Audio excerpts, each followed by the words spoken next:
Welcome, everyone. Very often we hear the situation as we get older that we get stiffer. You've heard about that: stiff joints, inflexible joints.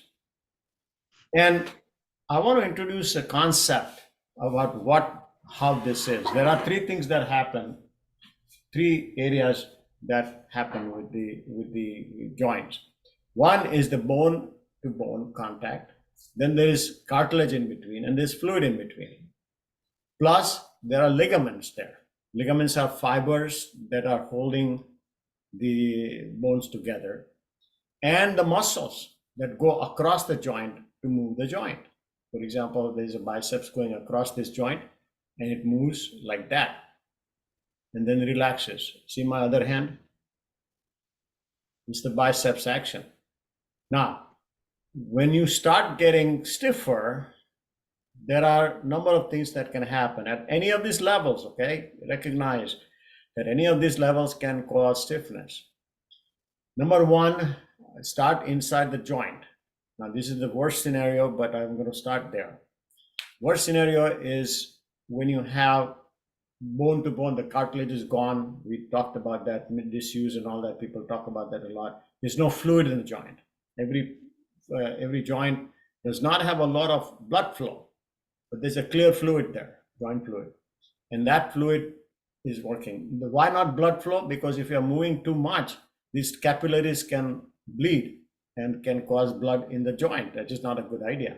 So therefore, the joints are actually saturated with oxygen supply because of this fluid, and the fluid also lubricates the joint. Now, the fluid can run out. That's one. The cartilage can be destroyed. That's cartilage like buffer, it's like buffer. And these buffers and cushions, these cushions can be gone because of degeneration, whatever. And then the bone themselves, sometimes injury can do it, sometimes it's chronic arthritis can do that. All these situations can happen. This is an extreme case. And also the situation when you have, a lot of pain but some movement is possible. Now comes a situation when the movement starts reducing and becomes stiff. The stiffness comes from three different levels we will talk about today. One stiffness is the bone stiffness. If the bones have become together, they've combined, there's some irritation, the bones are fused almost, bone to bone contact. It's called fusion of the bone. This creates a most difficult situation where it will not move, because the bone is contact with it. The knee the same way. If you think about the knee, I'm going to show you the knee here, where the knee also joint, the same thing happens with the knee. And the knee joint, if you hold the knee like this in any position, and then not let the bones move at all, this is called a fixed contracture. Contracture is the word I want to introduce today. Contracture means it is fixed in that position. Now, if it's fixed in this position, this is in flexion, a little bit flexion, right? When it's flexion, that means I cannot extend beyond this part. I can flex more, but I cannot do the opposite extension. So therefore, the limitation is the opposite movement. This is, if I'm able to hold it like this and not able to extend anymore, it's called a flexion contracture. Don't have to worry about it. It's just a matter of what I'm able to do, I'm not able to do. Contracture, therefore, is at the bony level, bone level. That is hard to correct with any therapy, any of the things that you do, because they have fused. It's called fusion of the bone. However, if you have less fluid, there are some answers to that. Movement can increase the fluid. Injections can be done temporarily for that purposes. Or, there are certain medications nowadays that are now coming out in the market where it increases the actual fluid. Now, so you can handle that fluid. Movement always increases fluid. Just imagine that movement always increases fluid. So more you move, it will start oiling the whole or lubricating the whole area. Cartilage can regenerate, not necessarily. It cannot regenerate all the time, and therefore protecting it, the cushion is very essential to move properly and all. So whatever joint is not hurting you today, whatever you are able to move today, keep moving so that the cartilage in that area does not get worse. That's the bottom line there. So the important thing is again movement. So whatever cartilage is gone, you can have things about cartilage replacement and all that can be there, but that's not what we're talking about. Now, next one is the fascia, or called the ligaments. Now, what happens to ligaments? They're the ones get stiff. They're like fibrous tissue. They're like scar tissue. But imagine the scar tissue, can it be stretched? Answer is yes. It is painful, but you start stretching. Some people have burns, and burns has caused contractures in this area. And so the stretching can be possible to a degree. The scar tissue is not elastic tissue, so it is still limiting. So if it is scar tissue, particularly the ligaments, is a little tougher. Now when you go to the outer layer, that's the muscle and the tendons.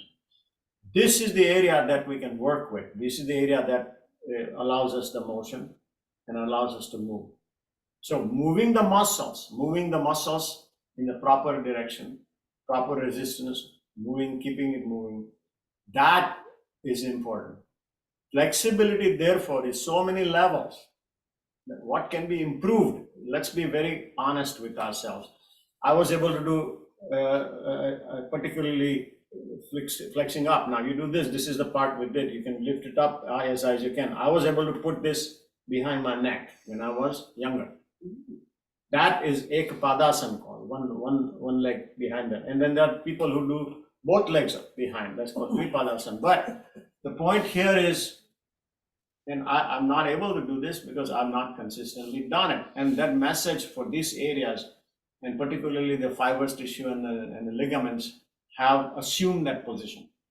So beyond a certain flexibility, you may not get the entire flexibility that you're looking for. However, there's no question that I have increased my flexibility. This is particularly when I saw I have a back surgery, and all of you, some of you have had that, some of you have knee surgery, etc.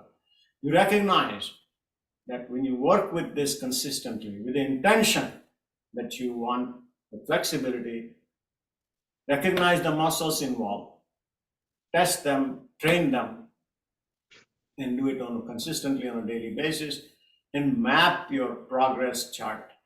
This is a very important part of it.